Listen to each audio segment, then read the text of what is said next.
We're joined live from Hong Kong by Frederic Neumann. He's Managing Director and Co-Head of Asian Economics Research at HSBC. Good morning to you, Frederic. So, first of all, Timothy Geithner has shifted his tactic with China somewhat, saying that he's going to delay that decision, which may or may not label China a currency manipulator. Is it going to work? I think it really is suggestive of a grand bargain here behind the scenes. We know that the president of China is traveling to Washington, D.C.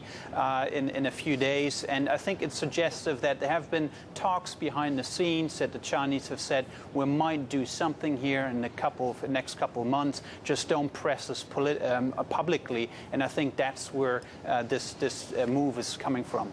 Do you think they're playing a bit of good cop, bad cop with the U.S. Congress members, the outspoken ones at least, being the bad cop?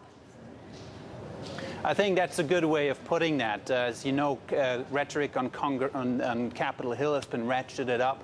There's a real risk here that the Senate might move forward on legislation to raise tariff barriers against China. And that really plays into the hand of the administration, because they can go to Beijing and say, look, unless we give us something, we can't keep Capitol Hill in line forever. And we might just see things escalate. So I think the good cop, bad cop routine has some effect here on the Chinese. Now, another tactic, or part and parcel of this change in strategy from Geithner, is that he's trying to kind of push this onto the agenda of the G20, get other countries to put pressure on China. I wonder if they'll do that, if that would work.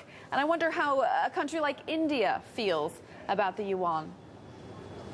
I think there's a clear strategy here on behalf of the U.S. administration to multilateralize the currency issue.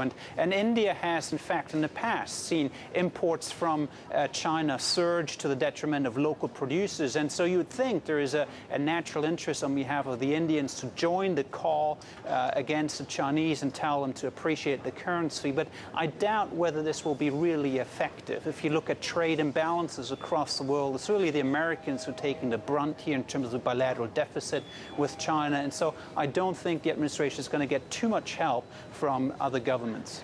Now, Geithner is in India speaking to his counterpart there. They signed a new economic and financial partnership. How significant is that?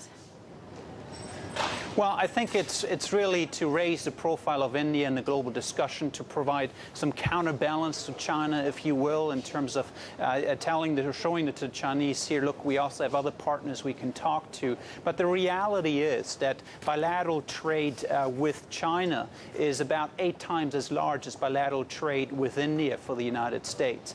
And also what the Americans really want is a liberalization of the financial sector in India, so their companies, banks, can move into the local Indian market. And I'm not sure the Indians are prepared to move very rapidly on that front. So it's a right move in the broader strategic perspective, but we're not going to get any hands-on results anytime soon here.